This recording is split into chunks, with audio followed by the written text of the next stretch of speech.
How much should you pay for your wedding dress? That is the question I get asked more than any other question. Today we're going to unpick this gnarly topic, and I'm going to give you some handy tips to make sure that whatever you spend on your wedding dress, you'll be getting really good value for money. You're very welcome to scroll through this video, look for the price point that you want to spend, and you'll discover what you'll get for that. Wedding dress shopping is all about finding the perfect dress which is going to make you feel amazing. But somewhere along the line, you're going to have to pay for it. So usually a budget is agreed, and it's up to you or whoever in your bridal party represents the treasury to decide how elastic that budget should be. If you're unsure how much you should pay for your wedding dress, then watch to the end of this video. You'll discover what most people spend, how it all works, and what's right for you. There are different ways of buying a wedding dress, and they all cost different amounts. Leave me a comment and let me know what you think about how much people spend on their dresses. Is it worth it? Or is it wasted? I'd love it if you subscribe to my channel, and I'm going to share in some upcoming videos topics like why you get two dresses which look virtually identical and are completely different prices.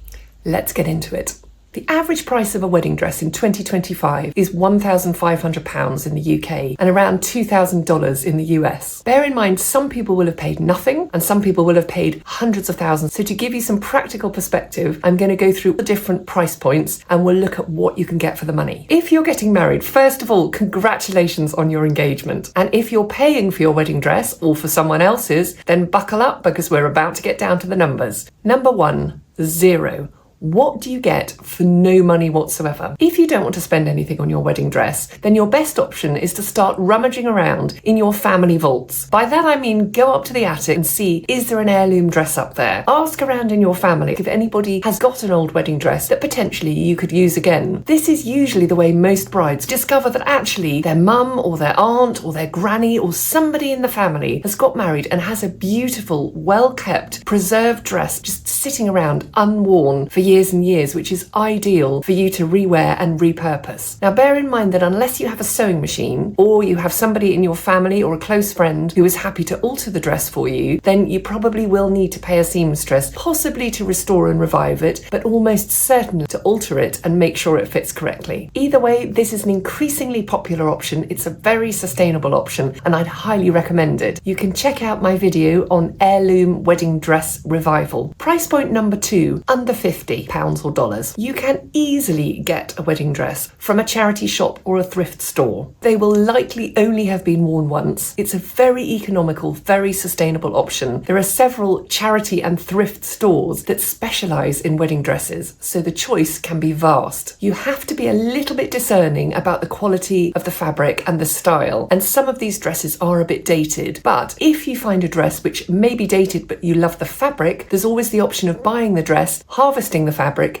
and using it to make your own dress or have one custom made. Option 3, under 500. You can get a wedding dress for under 500 if you go to a regular bridal boutique and look on their sample sale rail. Now, wedding dress boutique owners have to buy their samples. If a designer discontinues a particular style of dress, the boutique owner can no longer take orders from it. So the original sample they will generally put on the sale rail and sell it as a one-off. Now, sometimes these sample dresses will barely even have been tried on, let alone ever worn. So usually the condition is exceptionally good. The boutique owner cannot take orders from them, so therefore they just need to get rid of them. So often they knock the price down and you can bag yourself an absolute bargain. It may need altering to your size, but this is a very sustainable and economical option. Option 4, the 400 to 800 bracket. Many high street fashion stores now have a little wedding dress collection. These dresses are often very stylish, very simple, and they're much more suitable for dyeing and wearing again. So if this is something that's of interest to you, then do watch some of my other videos about how to dye your wedding dress. They may be mass produced, but you can style them up to make them look completely unique. Option number 5, under 1,000. This is one of my favourite options for getting a wedding dress, from a specialist pre-loved or vintage store. Brides will often sell their once worn dresses through these stores, and the stores have done all the hard work because they've been very discerning in choosing the styles which they know are very sellable and are in excellent condition. Did you know that many more brides try and sell their dresses after the wedding than actually buy a pre-loved dress? So this is a buyer's market. I'd really give some attention to this particular option because it may be that you can find a beautiful designer dress at a fraction of the original price. It's only been worn once. It will be in virtually pristine condition and is a very sustainable and economical option. Check out the description of this video and I'll leave a link to some of the pre-loved bridal boutiques that I know of and work with closely. When brides inquire to me about having a bespoke dress made,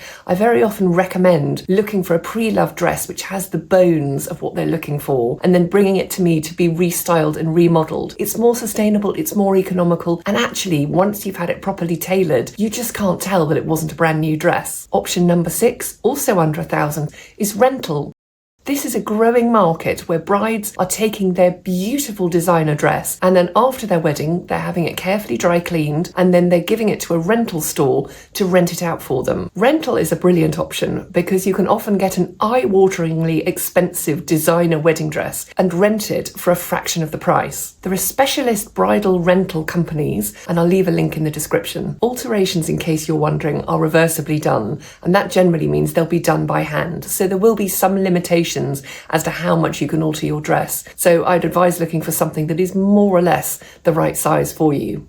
Rental is one of the most sustainable ways of getting a wedding dress, and I'd highly recommend looking into it. Option 7, under £1,500. Now there are some top designers who also offer a little accessible, affordable collection along with their main collection. Very often they'll take their most popular styles and they'll produce a more lightweight, perhaps slightly simpler version, maybe in a different fabric, but it will still have the look of that brand. And often they'll be doing it for £1,500 or less. It's a great option for a discerning designer bride who wants to get their wedding dress on a budget and they are happy with a sort of pared back version. Sometimes this is perfect for couples who want a much more relaxed vibe on their wedding day, and actually the bride doesn't want a very formal gown. Again, look in the description of this video and I'll give you some recommendations. Option number 8, £1,200 to £3,000. This is what you can expect to pay if you go to a regular bridal boutique. This is what the majority of brides do, and they'll see a selection of sample gowns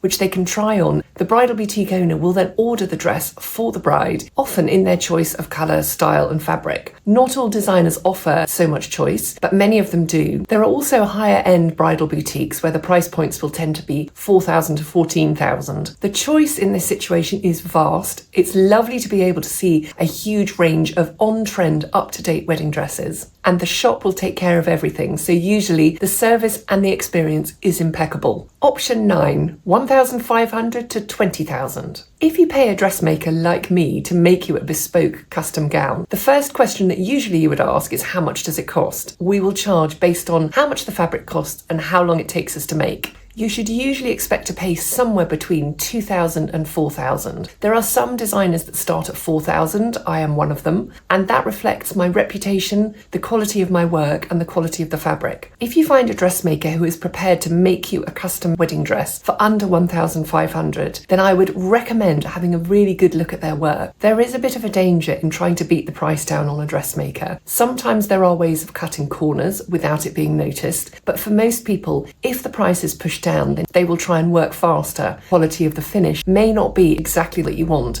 You'll find many more videos on my channel about the experience of having a bespoke dress made and how the process works. It's not cheap, but you have something totally unique and the most lovely experience. Number 10, the last option, is the £20,000 to £100,000 bracket plus. There's a lot of judgment about how much people spend on wedding dresses. And in my opinion, if you have the money and you want to spend £500,000 on your wedding dress, then that's entirely up to you. My only concern is just to make sure that you get what you pay for, that you get value for money, however much you pay, whether you pay £50 or £500,000. Many designers will charge a premium based on their reputation, and the price doesn't necessarily reflect the cost of the fabric or the time that the dress takes to make. Regardless, if it makes your heart sing, then it's right for you.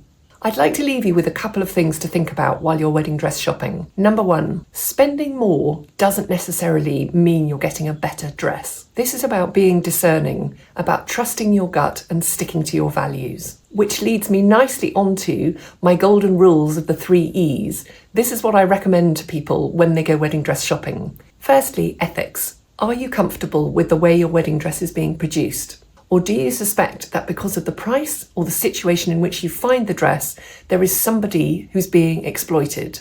Secondly, the environment. Think about what you're going to do with the dress afterwards. Consider while you're buying it, will you be able to wear it again? Will you be able to sell it on? Could you consider renting it? Have a look at some of my other videos for inspiration, and you may decide that actually your wedding dress could be worn again if it was shortened and dyed. Exceptional, that's my last E. Does this dress make you feel exceptional? Every bride deserves to feel the best they ever have on their wedding day. And if your dress doesn't make you feel exceptional, you haven't found the right one yet. Keep looking. Enjoy the rest of your wedding dress shopping experience, and I'll see you next time.